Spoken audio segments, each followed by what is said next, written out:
Helo, a croeso i'r drydydd sesiwn frifio sydd wedi'i recordio o flaen llaw ar gyfer ymgeiswyr ac asiantau ac sy'n trafod y Dilysu a'r cyfrif.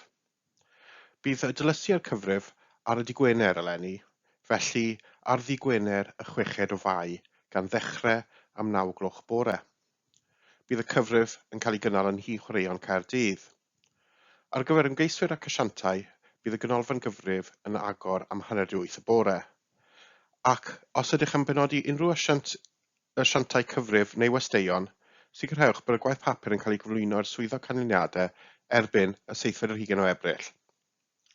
Bydd angen unrhyw un sy'n mynychu'r cyfrif ddod ag ID ffotograffig. Byddwch hefyd wedi cael llythyr yn cadarnhau eich bod â hawl i fod yn bresennol. Gnewch yn siŵr eich bod yn dod â'r llythyr yma. Wedi cyrraedd y cyfrif, fe welwch ddesg achredu.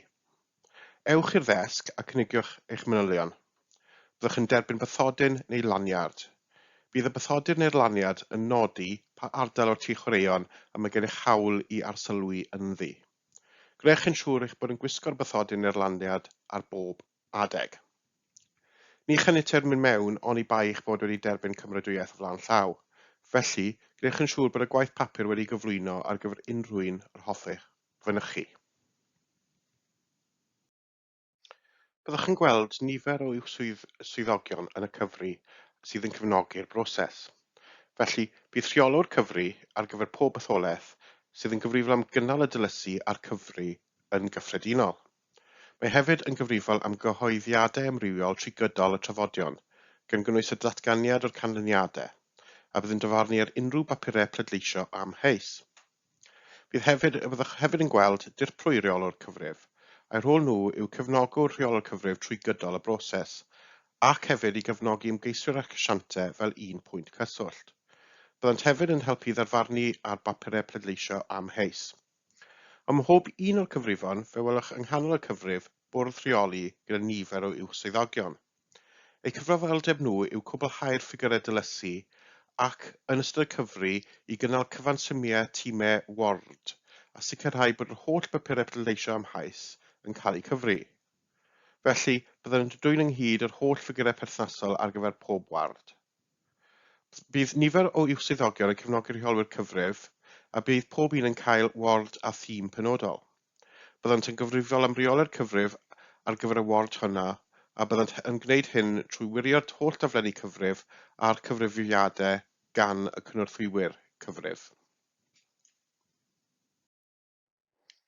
Byddwn yn dechrau am 9 gloch bore gyda'r Dilysu, sy'n golygu ein bod yn cymryd yr holl bapurau pleidlais bost a'r papurau gorsaf pleidleisio, ac rydym yn gwirio nifer y papurau pleidleisio sydd gennym yn erbyn y cyfriflen y papurau pleidleisio sydd wedi gwblhau naill ai gan y goruchwylydd pleidleisiau post neu'r swyddog llywyddi yn yr orsaf pleidleisio. Bydd y papurau pleidleisio yn wynebu i fyny a chaiff pob blwch pleidleisio, pain yn flwch pleidleisio post neu'n flwch pleidleisio gorsaf pleidleisio, yn cael ei ddilysu ar wahân, a gwelwch fod y papurau pleidleisio yn cael ei cyfri mewn bwdeli o 25. Ac yna, bydd y cynorthwydd cyfrif cyfagos yn gwirio'r bwndeli hynny o 25 dwywaith cwirdeb. Bydd yr 8 swyddog sy'n rheoli'r tîm hwnnw yn coladu'r ffigurau ar gyfer pob un o'r blychau pleidleisio ac yn gwirio'r rhain gyda'r bwrdd rheoli, i wirio bod y nifer y papurau pleidleisio yn y blwch yn cyfateb i gyfriflem y papurau pleidleisio. Os oes unrhyw anghysondebau, bydd y papurau pleidleisio yn cael ei gwirio. Mae gan yr swyddogion restr wirio o'r hyn i'w wneud a byddant yn nodi unrhyw anghysondebau a drafodir gydag ymgeiswyr ac asiantau. Ar ôl cymeradwyo'r ffigurau, caiff yr holl bapurau pleidleisio a ddilyswyd eu rhoi mewn blwch cymysgu, sy'n golygu bydd yr holl bapurau ar gyfer y ward benodol honno yn cael eu cymysgu pain ydynt yn bapurau pleidleisio post neu yn bapurau pleidleisio gorsaf pleidleisio. Ar ôl cwblhau'r dilysu ar gyfer pob ward, os oes cyfreg cymuned yn yr ardal honno, bydd y papurau pleidleisio yn cael eu selio a byddant yn cael eu cyfri'n ddiweddarach yn y diwrnod. Ond bydd y ward a'r tîm penodol hwnnw yn mynd ymlaen yn gyflym i'r cyfrif ar gyfer y ward honno.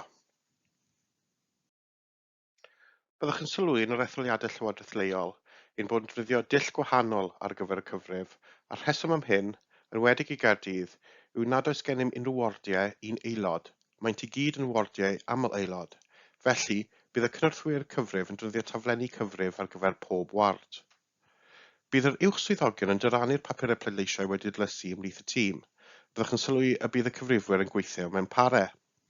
Bydd un o'r cyfrifwyr yn galw'r pleidleisiau ar gyfer pob ymgeisydd a bydd y llall yn nodi'r rhain ar y daflen gyfrif. Mae'r daflen gyfrif yn daflen grynodeb a fydd yn crynhoi nifer y pleidleisiau ar gyfer pob ymgeisydd. Bydd hefyd yn nodi os nad oes pleidleisiau wedi marcio ar y papur pleidleisio. Enghraifft, os oes gan etholwr hawl i bleidleisio dros 4, a'i fod wedi pleidleisio dros 3 yn unig, byddwch yn sylwi ar waelod y daflen gyfrif opsiwn i nodi dim pleidleisiau. Mae hyn yn golygu y gallwn gydbwyso nôl i nifer y papurau pleidleisiau rydym yn ei ddisgwyl. Ar ôl i'r cynorthwyr cyfrif orffen taflen gyfrif, byddant yn ei bwndelu ynghyd ar papurau pleidleisiau ac yna byddant yn mynd at y swyddog cyfrif a fydd wedyn yn coladu'r holl ffigurau ar gyfer y ward benodol honno. Bydd yr uwch swyddog cyfrif, pan fydd yn coladu'r ffigurau hynny, hefyd yn ystyried unrhyw bapurau pleidleisio amheus. Unwaith eto, bydd hyn yn sicrhau ein bod yn cydbwyso nôl i gyfriflen wreiddiol y papurau pleidleisio. Beth yw papurau pleidleisio amheus? Mae papurau pleidleisio amheus yn unrhyw pleidleisiau nad oes ganddynt farc swyddogol. Efallai, y bydd gennych chi rai lle mae etholwyr i bleidleisio dros fwy o ymgeiswyr nag y mae ganddynt hawl i bleidleisio drostynt. Enghraifft, ar gyfer ward aml aelod, os gall bleidleisio dros hyd at 3 ymgeisydd, ond ei bod wedi marcio 4. Bydd hwn wedyn yn cael ei ystyried yn bapur pleidleisio amheus. Os na allan adnabod pleidleisio ar ei bapur pleidleisio, rhaid ni farcio'r papur yn un amheus hefyd. Mae rhai papurau pleidleisio heb eu marcio, ac nid oes pleidlais, felly ni fydden nhw'n cael eu cynnwys, ond mae gennym eraill sy'n ddirym oherwydd amwysedd. Fodd bynnag, bydd opsiwn i ymgeiswyr ac asiantau weld unrhyw bleidleisiau nad ydyn cael eu ystyried yn ystod y broses.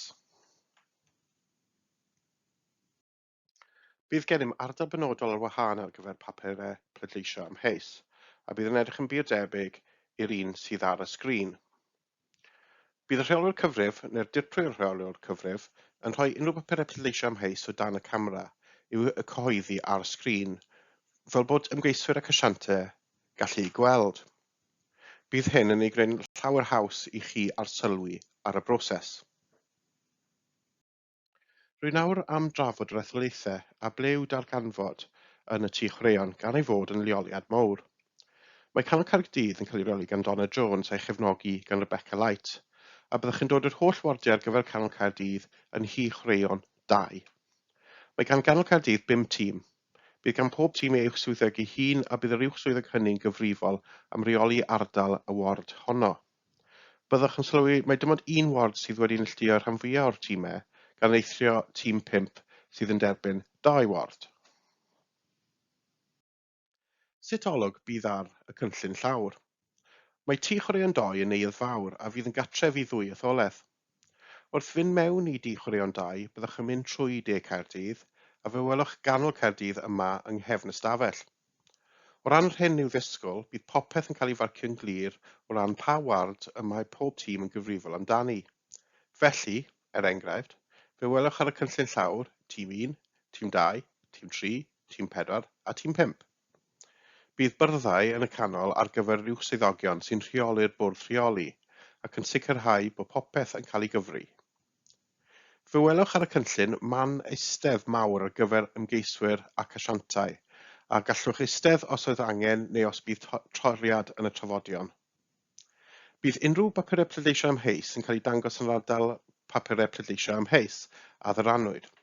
Felly mae ar wahân i'r cynorthwyr cyfrif ac mae'n gwneud haws i ymgeiswyr ac asiantau i weld y papurau pleidleisio amheus ar yr un pryd. Ceir 2 lwyfan ar gyfer y neuadd hon, un ar gyfer de Caerdydd a'r llall ar gyfer Canol Caerdydd. Bydd unrhyw gyhoeddiadau a datganiadau o'r canlyniadau yn cael eu rhoi ar y llwyfannau yma. Yr ardal pob un o'r etholaethau byddwch yn sylwi bod 2 deledu. Bydd un sgrin rhoi gwybodaeth mewn hyn sy'n digwydd ar draws Caerdydd gyfan ac yn dangos canlyniadau wrth iddynt ddod trwyddo. Bydd yr ail yn dangos gwybodaeth ar gyfer yr wardiau etholaethau yn unig. Felly, os byddwch yn methu unrhyw gyhoeddiadau, byddwch gallu edrych ar y sgriniau i gael gwybodaeth wedi ddiweddaru am manylion am y trafodion. Pa olwg bydd ar Gogledd Caerdydd? Cef Gogledd Caerdydd reoli gan Ian Allwood a'i gefnogi gan Claire Rogers. Bydd Gogledd Caerdydd yn cael ei reoli yn Nhŷ Chwaraeon 1.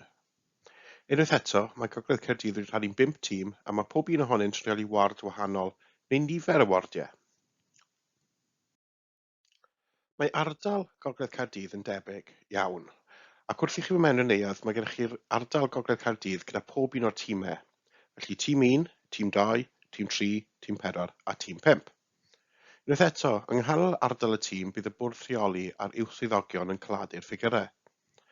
Fel rydw i wedi sôn, mae gennych ardal ar gyfer papurau pleidleisio amheus, man eistedd ar gyfer unrhyw geiswyr asiantau, a 2 sgrin teledu sy'n cynnig gwybodaeth wedi ei ddiweddaru. Ceir unrhyw ddatganiadau a cyhoeddiadau yn ardal y llwyfan. Bydd De Caerdydd yn cael ei reoli gan Gary Jones a'i gefnogi gan James Williams. Byddwch yn dod o hyd i De Caerdydd yn Nhŷ Chwaraeon 2 sy'n cael ei rannu gyda Canol Caerdydd. Mae De Caerdydd wedi rhannu'n 4 tîm ac unwaith eto mae ward neu 2 ward wedi ei neilltuo i bob tîm. Fe welwch De Caerdydd ar ochr chwith y cynllun llawr, gyda'i dîmau hun. Tîm 1, tîm 2, tîm 3 a tîm 4. Unwaith eto, mae uwchswyddogion yn cefnogi'r gwaith o gladu'r ffigurau wrth y bwrdd rheoli canolog.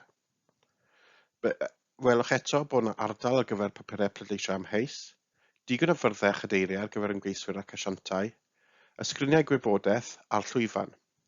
Y prif wahaniaeth yn Nhŷ Chwaraeon 2 yw bod 2 lwyfan, un ar gyfer De Caerdydd a'r llall ar gyfer Canol Caerdydd. Mae ardal Gorllewin Caerdydd yn ychydig yn wahanol yn Nhŷ Chwaraeon 3. Yn gyntaf, fel y disgwyliwch, byddwn yn gweld tîm 1, tîm 2, tîm 3, tîm 4, a tîm 5 a tîm 6. Lle yn y canol a byrddau i'r tîm rheoli goladu'r gwaith papur. Unwaith eto, mae gennych yr ardal papurau pleidleisio amheus, sgriniau teledu, man istedd a llwyfan ar gyfer cyhoeddiadau a'r datganiadau. Y prif wahaniaeth yn yr ystafell hon yw bod ardal ar gyfer y wasg a'r cyfryngau. Byddwn hefyd yn gallu cynnal unrhyw gyfweliadau yn yr ardal hon ar gyfer y wasg ac ymgeiswyr. Rôl yr asiant cyfri yw arsylwi ar y broses cyfri. Rydym yn croesawu asiantau cyfrif i dynnu sylw at unrhyw bapurau pleidleisio amheus. Os nad ydych chi'n cytuno â phapur pleidleisio ar ffodwyd, yna gall yr asiant cyfrif ofyn i'r swyddog canlyniadau nodi ar y papur pleidleisio gwrthwynebwyd y gwrthodiad, mwyn sicrhau bod cofnod o'r gwrthwynebiad hynny. Mae croeso hefyd, os bydd toriad yn trafodion, i chi ychwanegu seliau at y blychiau pleidleisio. Ar gyfer ymgeiswyr ac asiantau sy'n mynychu, un o'r pethau allweddol roedd yn am ei bwysleisio yw bod angen gwneud cynlleir y sŵn a sy'n bosib yn agos at y byrddau cyfri. Gyda etholiadau lleol a seddi aml aelod fel y sonius yn gynharach gyda'r dull taflenni cyfri, mae'r lefelau sŵn yn mynd i fod yn ychydig yn uwch gan bod y cynorthwyr cyfri yn galw enwau ymgeiswyr wrth iddynt farcio taflenni cyfrif. Felly, mae'n bwysig iawn, os ydych yn arsylwi, nad ydych yn gwneud gormod y sŵn, i helpu'r cynorthwyr cyfrif i gwblhau eu taflenni cyfri yn fwy cywir wrth fynd drwy'r broses. Mae'n bwysig nad ydych yn tynnu sylw'r cynorthwyr cyfrif mewn unrhyw ffordd. Os ydych yn cefnogi neu os oes gennych unrhyw ymholiad, codwch hyn gyda rheolwr cyfri, ydy'r priorolwr cyfri neu un o'r uwchswyddogion. Yn amlwg, o ran y cynorthwyr cyfri, mae angen iddynt allu canolbwyntio ar y taflenni cyfrif. Ni chaniateir defnyddio ffonau symudol na thynnu ffotograffau yn y lleoliad y cyfrif. Defnyddiwch y seddi wrth fwyta neu yfed a pheidiwch â bwyta nag yfed ger y byrddau cyfrif. Mae gan y tŷ chwaraeon gaffi i fyny'r grisiau a mae croeso i chi brynu lluniaeth oddi hwnna.